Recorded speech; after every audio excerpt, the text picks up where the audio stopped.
mashed up as it feels like, you know, this is now a culture for us, you know, like this Mexican punk thing that we're doing. Like, when we were kids, it was just us and Logan, you know what I mean? You knew who it was. It was me, my brother, you, your brother, Diego down on fucking Ocean View. Yeah. And, like, I mean, a few kids few and far and in between that are maybe younger or, like, way older than us, you know what I mean? And that was it. And now, you know, there's a whole scene in Logan. There's the whole scene in City Heights of, like, these Mexican kids. You go to a family member's quinceañera and there's usually a punk cousin somewhere. Yeah. You know what I mean? Like, and it's funny. It's just changed up now, but it's tight. It's got everybody thinking different, and you don't have to be, you know, the cholo. You don't have to be, you know... I mean, and there's nothing wrong with that, bruh. Shout out to the cholo. That's the cholo gods. I'm not even trying to disrespect. Shout out to the cholo gods. That will always be who we came from and a part of the culture and a you know, and an influence to who we are always. But you know, people, you know, as Chicanos, we're thinking a little bit different. We're trying to be more progressive. You know. We're just not even progressive, just who we are. You know what I mean? Like, who we want to be. Yeah. There's no reason we can't be these things and still be ourselves. I could like fucking, you know, Op Ivy and like fucking Nopales too, dog. You know what I mean? It's all good. Like, I could think of 64 Impala's tight and fucking want to go check out Flux of Pink Indians. You know what I'm saying? It's tight. It's all the same shit. It's all rebellion. You know what I mean? It's all... Yeah. And again, it's all about, like, where we're talking about that they do this event here in San Diego, which is called Punks and Hip Hop and stuff. And with one of my boys, shout out to Carlo, man. He'll see Senor down at AC Lounge every other Wednesday, Hip Hop Wednesdays. And it's cool. It's cool to hear him, because I don't think we've ever talked about, like, my music taste with him. Mm-hmm. And he was like, "Yeah, man, it's like punk music." And I was like, looked at him like, "What the fuck?" Like, yeah, like punk music and hip hop, like those are like the anti-establishment, like, music for the working class motherfucker, you know.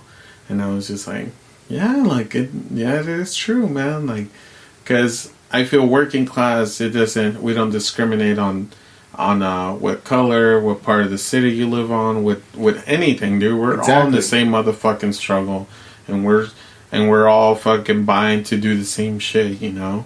And it's cool. Like, I know you were talking about it, like how, like, you had your stuff together back in, like, 10 years ago, and, like, now you're, like, just kind of floating the boat. But I feel you're more happier now, dude, than it was 10 years ago. Absolutely, dude. And, like, I mean, you know, when I was younger, I was a new father, and I had this idea in my head that, like, I had to be, you know, normal, like, to be a good dad, you know what I mean? I had to, like, put all this shit to the side. Yeah. So I could be that person. And I spent a lot of, like, my early 20s repressing who I was so I could be this person who I thought was a good father. Yeah. And as I got older, I couldn't fight it anymore, man. Like, I started, like, coming across old friends, and, you know, I just had to be who the fuck I was finally. Yeah. And, you know, you realize that, you know, that's just who the fuck you are sometimes, man. Yeah. Like, you can't deny that shit at some point, you know? Yeah. I can't be,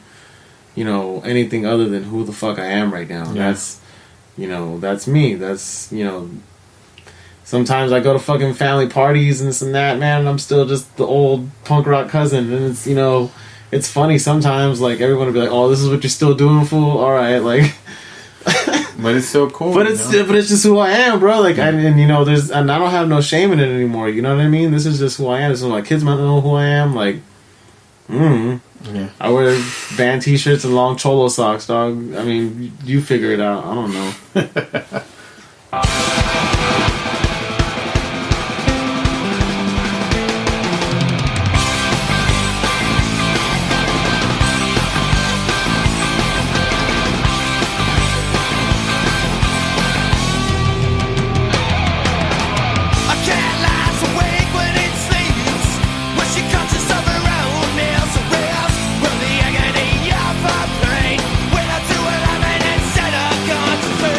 Clear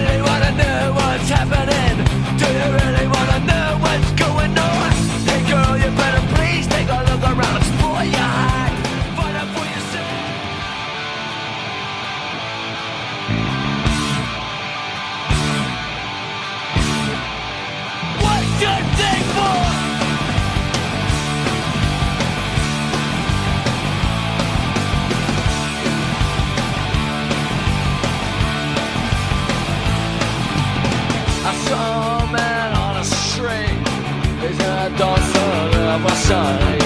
He moves so slow like a dying train, like a machinist who got caught in a machine. I saw his lady and she was crying. She said it's hard when someone you love is dying. I saw his kid's about 5 years old. He's in a park all alone, it's cold. There's something going around, as wicked as it may seem, as wicked as anything could be, as wicked as it may seem, as wicked as anything could be.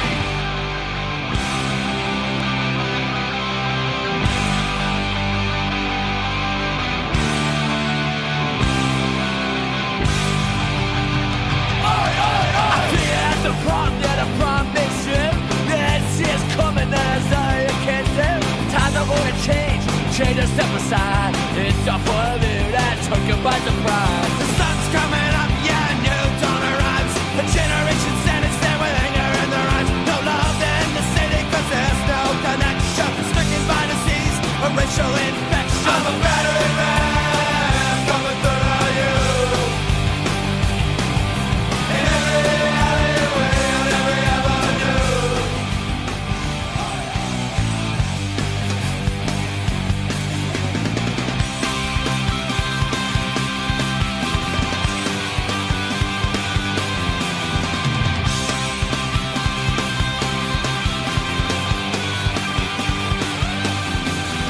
Pick me back up just to throw me back down. Apologies too late when you're up against the wall. Compassion heals, multiplicity kills. They say that I'm different, they say that I'm different. The only thing different is the way I feel about you. Na, na, na, na, na, na, na, na, na, na.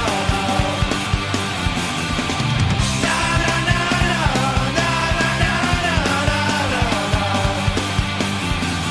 You moved up the ladder at very rapid speed. Oh, we moved nobody can call me. When you got to the top, you see enemies. Oh, you say that I'm different, you say that I'm different. The only thing different is the way I feel about you.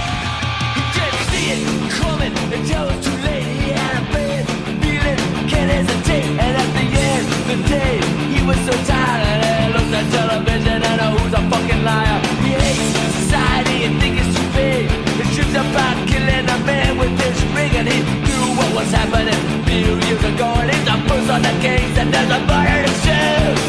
Bright light, you come tonight. Interrogate the kid with the big 57. Gonna blast him. Gonna blast him. Gonna blast him. Gonna blast him.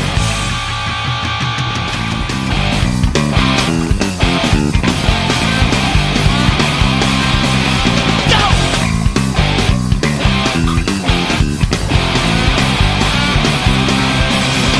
Got some fear, what's in store? We're all went up at the liquor store, talking to some fucked up kid, full of LSD and mescaline. Tucked away the angels talk, so bad, so sensitive. I always remember how we said, rolling over. I say, it's only entertainment. I say, it's only entertainment. I say, it's only entertainment. Sometimes you need something, make sense of it all.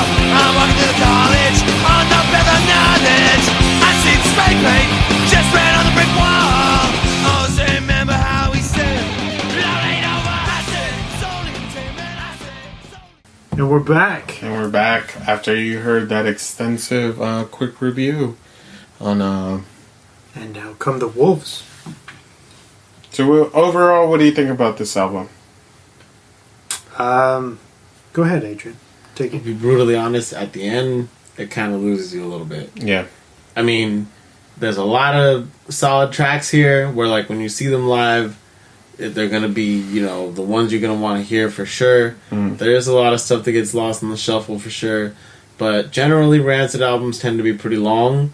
Yeah. And it kind of seems like there's a lot of stuff that, like, gets lost in the shuffle a lot. You know what I mean? Unless you're really sitting there digging for them and really listening through this stuff, you know, for the B-sides, for, you know, the weirdest stuff. And I mean, you got to remember that's what this is. At the end of this is the B-sides now. You know what I mean? How we were talking about earlier, where the record flows.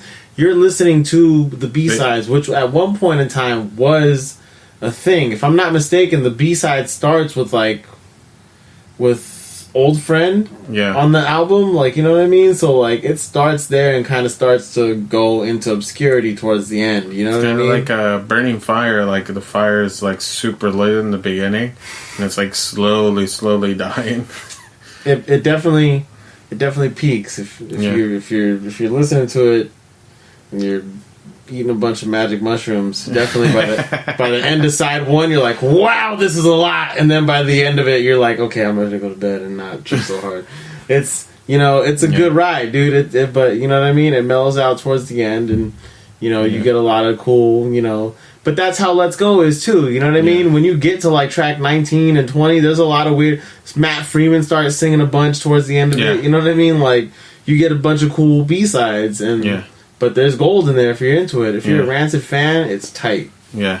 That's the thing I feel like you have to be invested in the band and not a casual listener to really dig into a lot of these more lesser known tracks or to appreciate them. If you're listening to 91X super casually or something like that, you're listening for Time Bomb. You know what I mean? Yeah. But if you're a fan of what they're doing and how they make songs, you can go the whole thing through and at least fucking give it a listen and appreciate it. Because it's a Rancid classic. I feel their most iconic album. Yeah, easily. Commercially, Other than and culturally, I'd say, you know what I mean. Like, this is the one where I think it kind of crosses the boundary of, like, no matter whether you were a fucking punk, whether you're a greaser, whether you're a fucking skinhead, whether you're a fucking emo kid, you knew you saw that cover, that homage to Minor Threat. Ian McKay. I don't know if anybody knows. It's a throwback to their their uniqueness. It was impactful, and at the time when we were growing up, it was only 5-6 years old, so it didn't feel that way at the time. We just kind of felt like it existed. We were lucky enough to have it. Yeah. But now, when you kind of reflect back on it, it's you said it came out in 95? 95, yeah. So what? This is fucking about to be 25 years old? Yep. Am I doing math right? Okay, yeah.